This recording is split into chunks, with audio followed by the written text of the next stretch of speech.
मैं ईद की नमाज पढ़ने के बाद मस्जिद में बैठा रो रहा था क्योंकि मेरी बीवी उम्रा करना चाहती थी और मेरे पास पैसे नहीं थे। तभी एक आदमी आया और उसने मेरी झोली में 10 लाख रखे और कहा, जाओ अपनी बीवी के साथ उम्रा करके आओ। बस ये मेरा एक खत रोज़ा रसूल सल्लल्लाहु अलैहि वसल्लम पर रख देना। मैं खुश होकर बीवी को उम्रा करवाने ले गया और जब मैंने वो खत रोज़ा रसूल पर रखा तो मेरे होश उड़ गए, क्योंकि अंदर से मेरा नाम खालिद है। मेरी शादी को 8 साल का अरसा गुजर चुका है। मेरी बीवी का नाम नाइला है। मेरे घर में मेरी बीवी और मेरे अलावा कोई नहीं रहता, क्योंकि मेरे माँ बाप फोत हो गए हैं। बहनें शादी के बाद अपने घर में रहती हैं और मेरी बीवी बांझ है। अल्लाह ताला ने हमें औलाद की नेमत से महरूम रखा हुआ है, मगर हम मियाँ बीवी दोनों इस हाल में भी बहुत खुश हैं। मैं मजदूरी का काम करता हूँ। मैं इतना कमाता हूँ कि जिससे हमारे घर की रोटी बड़ी मुश्किल से पूरी होती थी, मगर मेरी बीवी इसी में बहुत खुश थी। उसने कभी मुझे गरीबी के ताने नहीं दिए थे। बस उसका एक ही ख्वाब था कि मैं उसे किसी भी तरह उम्रा करवा दूं, अल्लाह ताला के घर की जियारत करवा दूं। मेरी बीवी 5 वक्त की नमाज पढ़ती और रात को रोते रोते सो जाती। वो अक्सर ख्वाब देखती कि हम दोनों मियाँ बीवी उम्रा करने के लिए गए हुए हैं और खाना काबा के सामने बैठे हुए हैं। वो सुबह उठकर अपना ख्वाब मुझे सुनाती और मैं दिल में दुआ करता कि ए अल्लाह, तूने हम मियाँ बीवी को औलाद नहीं दी, मेरी बीवी को बांझ रखा। हम इसी में खुश हैं। बस मेरी बीवी की एक ख्वाहिश को पूरा कर दे, इसे अपने घर की जियारत करवा दे। माह रमजान आ चुका था और मेरी बीवी ने कहा कि वो दिन रात इबादत करेगी और अपनी बात अल्लाह ताला से जरूर मनवाएगी। उन्हीं दिनों मेरी बीवी की मुलाकात एक अल्लाह वाली औरत से हुई। उसके बारे में मशहूर था कि ये जो दुआ करती है वो कबूल हो जाती है। उस औरत को सब मोहल्ले वाले आपा जी कहते थे। वो इस्तिखारा भी करती थी। वो बहुत ही नेक खातून थी। नाइला ने आज उन्हें अपने घर पर बुलाया था। माह रमजान में हमारा काम बहुत कम हो जाता है, इसलिए मैं भी घर पर था। जब वो आपा जी हमारे घर आई तो उन्होंने मुझे भी सलाम किया था। उस औरत ने निकाब किया हुआ था। मैं वहां से उठकर अपने कमरे में चला गया था। मैं उनके पर्दे का एहतराम करता हुआ अंदर कमरे में आ गया। नाइला की बातों से लग रहा था कि वो उस औरत के सामने बिछी जा रही है। इतनी मिठास और नरम लहजा मैंने अपनी बीवी का कभी नहीं देखा था, जितना वो उस खातून के साथ बरत रही थी। मेरा दिल चाहा मैं उठकर बाहर गली में चला जाऊं। आखिर कब तक कान लगाकर उन खवातीन की बात सुनता रहूं। यही सोचकर मैं जैसे ही दरवाजे के करीब गया, आपा जी की आवाज मेरे कानों में पड़ी, जिसमें वो नाइला को खुशखबरी सुना रही थी कि चलो बस अब तुम तैयारी पकड़ो। मैंने इस्तिखारा किया था और मेरे हिसाब के मुताबिक कुछ दिनों बाद तुम उम्रे पर जा रही हो। अब की मर्तबा नाइला की हैरत सदा से आवाज मुझे सुनाई दी। वो कहने लगी, आपा जी मैं कैसे जाऊंगी, मेरे पास तो पैसे ही नहीं हैं। घर के खर्चे भी बड़ी मुश्किल से पूरे होते हैं। हमारी तो औलाद भी नहीं है। अगर औलाद होती तो हम भूखे मर जाते। बस मैंने कह दिया है कि तुम जाओगी तो बस जाओगी। अब तैयारी करो। लेकिन आपा जी मैं अपने शोहर को क्या बोलूंगी, वो कैसे मानेगा? उसे तो यकीन आप खुद दिलाएं। इस बात पर वो खातून मुस्कुरा दी और कहा कि नहीं, उसे यकीन दिलाने की जरूरत नहीं है। उसे यकीन तब आ जाएगा जब जहाज की टिकट उसके हाथ में होगी और तुम्हारा शोहर ये खुशखबरी सुन चुका है। अब तुम परेशान ना हो और ना ही ये सोचो कि वो तुम्हारी बात को झूठ समझेगा। मैं कमरे में खड़ा उस औरत की ये बात सुनकर हैरान हो गया था। मुझे हैरानी इस बात पर थी कि उसे कैसे पता कि मैं उन दोनों की बातें सुन रहा हूँ। मैंने जूता पहना और बरामदे में किसी जानिब देखे बगैर ही बाहर का दरवाजा पार कर गया। बाहर जाते हुए मैं मुसलसल उसी औरत के मुतालिक सोच रहा था कि भला वो इतने यकीन के साथ कैसे कोई बात कह सकती है, और इतना यकीन कि मेरे बारे में भी कह रही थी कि वो सुन चुका है। मेरा दिमाग फिर से उलझ गया था। आखिर ये है कौन और नाइला का इसके साथ कहां से राब्ता हुआ? दिमाग मुसलसल यही सोच रहा था। चलते चलते मुझे एक ठोकर लगी और मैं गिरते गिरते संभल गया था। जब पीछे मुड़कर देखा तो सड़क पर एक फकीर बैठा था। मैं उसे दीवाना समझकर जाने ही लगा जब वो बोल उठा, जैसे अब संभला है ना, वैसे ही संभल जा। उसे निकाल अपने घर से, वरना तबाह हो जाएगा। हलाल खा, वो तुझे हराम खिलाना चाहती है तो उसकी बातों में ना आना। वो फकीर आंखें बंद किए पता नहीं क्या कुछ बोलता जा रहा था। उस वक्त सूरज सर पर चमक रहा था। उस फकीर को देखकर मुझे शक हुआ कि शायद ये खुद से बातें कर रहा है। जब उस फकीर ने आंखें खोलकर जलाली अंदाज में मुझे घूरा और बोला कि अब खड़ा क्यों है, जा यहाँ से चला जा। मुझे जाने का बोलकर फकीर अपनी जगह से उठ खड़ा हुआ और वो वहां से दूसरी सिमत मुड़ गया। मैं अभी तक वहीं पर खड़ा हुआ था और समझने की कोशिश कर रहा था कि मेरे साथ हो क्या रहा है। सुबह से लेकर अब तक मेरे साथ सब कुछ ही अजीबो गरीब हो रहा था और मेरी समझ में कुछ भी नहीं आया। मैं धीरे से छोटे छोटे कदम उठाता वहां एक करीबी पार्क में जा बैठा। अब दिमाग से वो आपा जी निकलकर फकीर आन बैठा था। उनके कहे गए जुमले मुझे शक शुबात में डाल रहे थे कि आखिर वो कहना क्या चाह रहा है। उसकी कोई भी बात वाज़ेह नहीं थी या ऐसी बिल्कुल नहीं थी जो बड़े आराम से मेरी समझ में आ जाए। बेंच पर बैठा हुआ मैं मुसलसल यही सोचे जा रहा था, जा भाग जा यहाँ से, तू कुछ नहीं समझता, जा जब तक धक्के नहीं खाएगा तुझे अकल नहीं आएगी। वैसे भी वो बैठी है। जब मैंने अपने पीछे उसी फकीर की आवाज सुनी तो उछल पड़ा। फकीर खुद से बातें करता हुआ वहां से गुजर रहा था। मैं बहुत ज्यादा घबरा गया था। अब ये फकीर एक मर्तबा फिर से मुझे शशो पंज में डाल चुका था। मैं एक मर्तबा फिर से कुछ तफरीक नहीं कर पाया कि वो खुद कलामी कर रहा था या वो मुझसे बातें कर रहा था। उसका अंदाज खुद कलामी वाला था, मगर आवाज इतनी थी कि सिर्फ मैं ही सुन सकता था। फकीर चंद लम्हों में पार्क से बाहर निकल चुका था। उसका तो काम ही यही होता है, गली गली की खाक छानना। मैं कुछ देर पार्क में लेटा रहा और फिर उठकर अपने घर आ गया। उस वक्त तक वो आपा हमारे घर से जा चुकी थी। फिर देखते ही देखते माह रमजान का महीना खत्म हो चुका था और ईद का दिन आ गया था, मगर वो आपा तो हर दूसरे दिन हमारे घर आ जाती थी। मैंने मस्जिद में ईद की नमाज अदा की और रोते हुए अल्लाह ताला से दुआ मांगी कि वो हमारे हालात भी ठीक कर दे। ईद का दिन था और मेरी जेब बिल्कुल खाली थी। यही सोचकर मैं मस्जिद से उठकर वहां जा बैठा जहां मजदूर जमा होते थे। अक्सर ईद वाले दिन भी मजदूर यहाँ आकर बैठ जाते थे। उसकी वजह ये थी कि कुछ अमीर लोग यहाँ आकर हम गरीबों को ज़कात और खैरात दे जाया करते थे। मैं एक छांव वाली जगह पर बैठ गया। सड़क पर बहुत ज्यादा रौनक थी। लोग बड़े खुशबाश दिखाई दे रहे थे। बच्चे हंसते मुस्कुराते खेल रहे थे। उसी वक्त एक बड़ी सी गाड़ी वहां आकर रुकी। उसमें से निकलने वाला मर्द मुझे देख रहा था। मैं समझ गया कि वो जरूर किसी मजदूर की तलाश में आया है। मैं जल्दी से उठकर उसके पास गया और कहा, साहब जी, मैं मजदूर हूँ, अगर कोई काम करवाना है तो आप मुझे ले जाएं।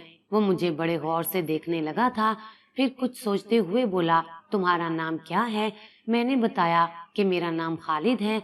मेरा नाम सुनकर उसके चेहरे के तासुरात यूं हो गए गोया वो मुझे ही तलाश कर रहा हो। फिर उसने जेब में से खाकी लिफाफा निकालकर मेरे हाथ में थमाया और कहा कि ये तुम्हारे लिए आपा जी ने भेजा है। वही आपा जी जो अक्सर तुम्हारे घर आती है, मगर अपनी बीवी को मत बताना, उसे कहना कि किसी अनजान शख्स ने दिया है। मैंने हैरान होकर पूछा कि ये क्या है। तब वो बोला कि खुद ही खोलकर देख लेना, मगर जिस बात से मना किया है उस पर अमल करना। अपनी बीवी को मत बताना कि आपा जी ने दिया है। इससे पहले कि मैं उस आदमी से कुछ पूछता, वो अपनी गाड़ी में बैठा और वहां से चला गया। जबकि मैं बहुत हैरान हो रहा था। जब ख्याल आया कि मेरे हाथ में खाकी लिफाफा है तो मैंने उसे जेब में डाला और तेज तेज कदम उठाता घर की जानिब चल दिया। दिमाग में यही सोच रहा था कि आज नायला से जाकर पूछता हूँ कि आखिर ये आपा जी कौन और नायला को वो कहाँ पर मिली थी और उनका हमें ये लिफाफा भेजने का मकसद क्या है। घर पहुँचा तो नायला मेरा इंतजार कर रही थी। मुझे देखकर कहने लगी कि सुबह से राह देख रही हूँ, आप ईद की नमाज अदा करने गए थे और वापस ही नहीं आ रहे थे, क्यों मेरा इंतजार कर रही थी? मैंने ये सवाल पूछा तो वो कहने लगी, आपा जी ने बताया था कि आज तुम्हें बहुत बड़ी खुशखबरी मिलने वाली है। मैंने उसकी बात टोक दी और कहा कि तुम मुझे पहले ये बताओ कि ये खातून तुम्हें मिली कहाँ पर थी? ना तुम घर से बाहर जाती हो और ना ही हमारे घर कोई मोहल्ले की औरत आती है। नाइला मुस्कुराकर बोली कि ये माहिर रमजान से पहले की बात है, जब एक रोज मैं घर का काम काज करके फारिग बैठी हुई थी। आप काम पर थे। दिल की बड़ी अजीब सी कैफियत हो रही थी, गोया कुछ बुरा होने वाला है, कोई मुझे कैद करने वाला है। दिल घट घट कर तेज तेज धड़कने लगा था। उसी वक्त बाहर का दरवाजा बजा था। मैंने उठकर दरवाजा खोला तो सामने आपा जी खड़ी थी। मैं उन्हें तभी नहीं जानती थी। वो कहने लगी, मुझे पानी मिल सकता है? मैंने सोचा क्या पता ये खातून कोई चोर ही ना हो, वैसे भी हमारे पास कोई कीमती चीज तो थी नहीं। मैं अभी यही सोच रही थी कि वो धीरे से बोली, नेक बख्त परेशान ना हो, बेशक कुंडी लगाकर चली जाओ, मुझे बड़ी प्यास लगी है। मुझे ये सुनकर शर्मिंदगी हुई और मैंने उन्हें घर के अंदर बुलाकर पानी पिला दिया। फिर वो कुछ ही देर मेरे पास बैठी रही और बड़ी अच्छी बातें करती रही। मुझे उनकी बातें सुनकर बड़ा मजा आया। तब उन्होंने मेरा माथा देखते हुए कहा, बड़ी कशादा पेशानी लगती है, शायद तुम उम्रे पर जाओ। ये सुनने की देर थी। मैंने उन्हें बताया कि मुझे उम्रे पर जाने का कितना शौक है। साथ ही उन्हें अपने ख्वाब भी सुनाने लगी। फिर हम काफी देर बातें करते रहे। वो यहाँ नई आई हैं, उधर दूसरे मोहल्ले में उनका घर है। बस बाजार से वापस जा रही थी। उनकी प्यास ने बुरा हाल कर दिया और मुझसे पानी मांगकर पी लिया, मगर मुझे तो लगता है किस्मत हमें मिलवाना चाहती थी। वो दिन और आज का दिन है।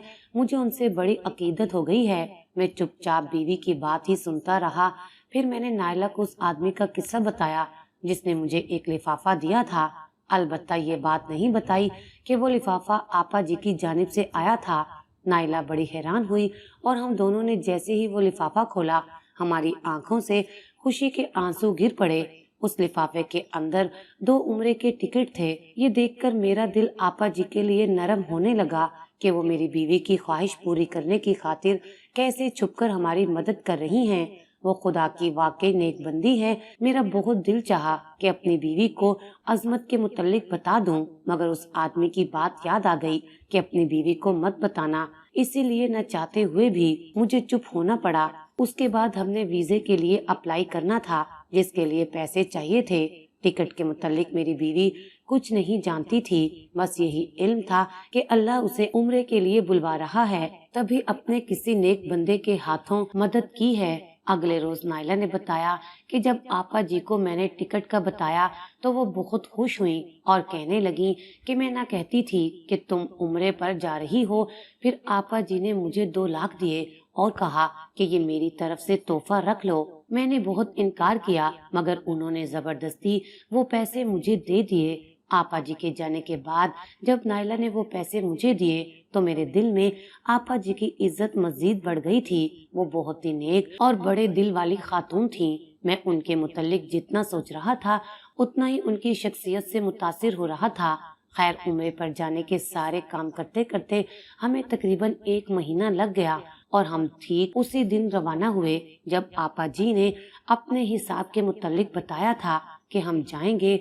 मेरी बीवी तो बहुत ज्यादा खुश थी। मेरा दिल भी खुशी से सरशार था। नाइला बार बार मेरा कंधा छूकर कहती कि देखा, मैं कहती थी ना, हम दोनों जरूर उम्रा करने जाएंगे। आप देखें कैसे हमारे ख्वाब सच्चे हो रहे हैं। मैं मुस्कुराकर उसकी इस बात पर सर हिला देता था। वहां जाते हुए नाइला बड़ी अजीब सी हरकतें कर रही थी। मुझे बार बार कहती थी कि आपा जी आज सुबह आई थी। मुझे एक कपड़े की पोटली देकर कहा कि इसमें कुछ सामान है, तुम इसे खोलकर मत देखना, इसे मेरी अमानत समझो। फिर नाइला ने बड़ी ही अजीब बात मुझे कह दी। वो कहने लगी, खालिद, अगर मुझे कुछ हो जाए तो मेरी कब्र में ये पोटली दफना दीजिएगा। मैं उसे डांटा कि ये कैसी बातें करती हो, इंशाअल्लाह तुम सलामत वापस आ जाओगी, मगर वो इनकार में सर हिला देती, कहती कि नहीं, मुझे लगता है कि मैं वहीं मरूंगी, मगर मैं उसकी बात टाल देता। वो पूरा रास्ता मुझे आपा जी के ही किस्से सुनाती गई कि वो मेरा इतना ख्याल रखती थी। मेरे दिल में भी उस खातून के लिए अकीदत थी। खैर, हम दोनों अल्लाह ताला के घर पहुंच चुके थे और हम दोनों ने उम्रा भी कर लिया था और बाकी दिन वहां पर रुक गए। हमारी वापसी में अभी 10 दिन बाकी थे जब अचानक से नाइला की तबीयत खराब हो गई। उससे उठकर चला भी नहीं जाता था। उसकी हालत बहुत ज्यादा खराब थी। मेरे पास इतने पैसे भी नहीं बचे थे कि डॉक्टर को दिखा देता, क्योंकि मैंने थोड़ा लालच किया था। खर्च के बहुत कम पैसे साथ रखे थे। बाकी पैसों से पाकिस्तान में छोटे मोटे कर्जे अदा करके आया था। नायला की हालत देखकर मैं बहुत परेशान हो गया था। मैंने सुन रखा था कि आबो हवा चेंज होने की वजह से यहाँ पर अक्सर लोग बीमार हो जाते हैं। नायला की बीमारी को भी मैंने यही समझा और सोचा कि ये ठीक हो जाएगी। अगर ऐसा ना हुआ तो पाकिस्तान में दिखाऊंगा। मगर एक रात नायला की बहुत ज्यादा तबीयत बिगड़ गई। मेरे साथ होटल में एक शख्स ने देखा तो अस्पताल ले गया और कहने लगा कि सारे बिल मैं अदा करूंगा। अस्पताल पहुंचते ही नायला फौत हो गई। मगर अब हम अस्पताल आ गए थे।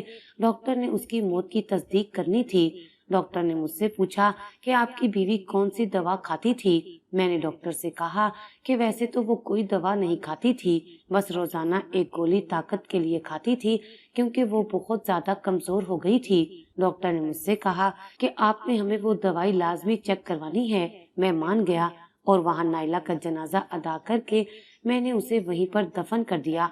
वहाँ अजनबियों के लिए एक अलग कब्रिस्तान बना हुआ था। मेरे पास इतने पैसे नहीं थे कि मैं नायला को पाकिस्तान ले आता, इसलिए उसकी तदफीन वहीं पर कर दी। मैं बहुत दुखी था, अंदर से टूट चुका था। फिर होटल आया। पहले सोचा कि डॉक्टरों को दवा ना दूं, मगर न जाने कौन सी कुव्वत थी कि मैंने अस्पताल में डॉक्टरों को वो दवा दिखा दी, जिसे देखकर वो परेशान हो गए। कहने लगे कि इसका लैब टेस्ट करवाएंगे, कल आकर पता करना। मैं चुपचाप वापस आ गया। दिल रो रहा था। मेरी हमसफर मुझसे बिछड़ गई थी। रात को नायला की बातें सोचते हुए मुझे याद आया, उसने मुझे बताया था कि ये दवाई भी उसे आपा जी ने दी थी। उसे खाने से उसके कमजोर बदन में ताकत आ जाएगी। जब मैंने गौर किया तो ये वही दवा थी जो अभी मैं अस्पताल देकर आ रहा था। उसके साथ ही मुझे वो कपड़े की पोटली भी याद आ गई जो आपा जी ने मेरी बीवी को दी थी और उन्होंने खोलकर देखने से मना किया था। और मेरी बीवी ने मुझे कहा था कि अगर मुझे कुछ हो जाए तो मेरी कब्र में इसे दफना दीजिएगा, क्योंकि आपा जी ने उसे कहा था कि इस अमल से तुम सीधा जन्नत में जाओगी। मैंने जल्दी से वो पोटली उठाई और अपनी बीवी की कब्र पर जाने लगा, मगर तजस्सुस के मारे उसे खोलकर देख लिया। मगर मेरे कदमों तले से जमीन निकल गई, क्योंकि उसमें अजीबो गरीब किस्म की चीजें थीं। आज मुझे उस फकीर की हर बात पर यकीन आ गया था और आपा जी का असल चेहरा भी सामने आ गया था। फकीर सही कहता था कि उसकी बात को ना मानकर मैंने बहुत बड़ी गलती कर दी थी। उस पोटली में जादू की चीजें थीं, एक पुतला, एक संदूर, कंघी से निकले बाल, जादू की हड्डी और न जाने क्या कुछ था। मैं उसी वक्त दोबारा से अस्पताल में गया और डॉक्टर से दवा का पूछा। उन्होंने कहा कि रिपोर्ट आ चुकी है, इस ताकत वाली दवाई में जहर मिला हुआ था। आपकी बीवी जहर खा रही थी, जो आहिस्ता आहिस्ता रोजाना खाने से इंसान 1 महीने से भी कम अरसे में मर जाता है। ये सुनकर मुझे यकीन हो गया कि वो औरत जो आपा बनी फिरती थी, अपने घिनौने खेल की खातिर वो मेरी बीवी के करीब आई थी, ताकि उससे बहला फुसला कर अपना वो काम करवा सके जो वो खुद नहीं कर सकी। यानी इतनी मुकद्दस जमीन पर वो खुद नहीं आ सकती थी। अपने जादू की तकमील के लिए उसे ये सब सामान किसी इंसान की कब्र में दफनाना था, और इस सब की खातिर उसने मेरी बीवी का इस्तेमाल किया था। तभी तो उसने वो टिकट दिए और मेरी बीवी को नहीं बताया, ताकि वो उसकी करामत समझे कि आपा जी की दुआ की वजह से वो उम्रे पर जा रही है। फिर उसे जहर दिया और वो सामान दिया ताकि वो मर जाए तो ये चीजें उसकी कब्र में दफनाई जा सके। और वो मस्त फकीर भी मुझे उसी औरत के मुतल्लिक आगाह कर रहा था। उसने वो सब बातें खुद कलामी में नहीं की थी, बल्कि मुझे रोका और समझाया था कि मैं बाज आ जाऊं, मगर उस वक्त मैंने उसकी बातों पर गौर नहीं किया था। मैं जब पाकिस्तान आया तो सीधा आपा जी के घर गया था, मगर वहां जाकर पता चला कि 3 दिन पहले आपा जी सड़क क्रॉस करते हुए एक ट्रक के नीचे आ गई थी और उनका कुछ नहीं बचा था। उस औरत का अंजाम यही होना था, क्योंकि छानबीन करने के बाद मुझे पता चला था कि वो औरत काला इल्म करती थी और गरीब लोगों की हमदर्द बनकर उन्हें अपने मकसद के लिए इस्तेमाल करती थी। आपा को किसी औरत ने बहुत बड़ी रकम दी थी और कहा था کہ सऊदी अरब में मेरी नंद का बेटा काम करता है और वो बहुत तरक्की कर रहा है। बस कोई ऐसा इल्म करो कि वो अपाहज हो जाए, और इस अमल के लिए आपा को सऊदी अरब के कब्रिस्तान में ये पोटली लाजमी दफनाना थी, क्योंकि यहाँ दफनाने से उसका अमल बेकार जाना था। इस सब के लिए उसने मेरी बीवी का इस्तेमाल किया था। आखिर में बस आप लोगों से यही कहूंगा कि ऐसे लोगों से बचें जो हद से ज्यादा आपकी मदद करना चाहते हैं। जरूर उन लोगों का इसके पीछे कोई मकसद छुपा होता है।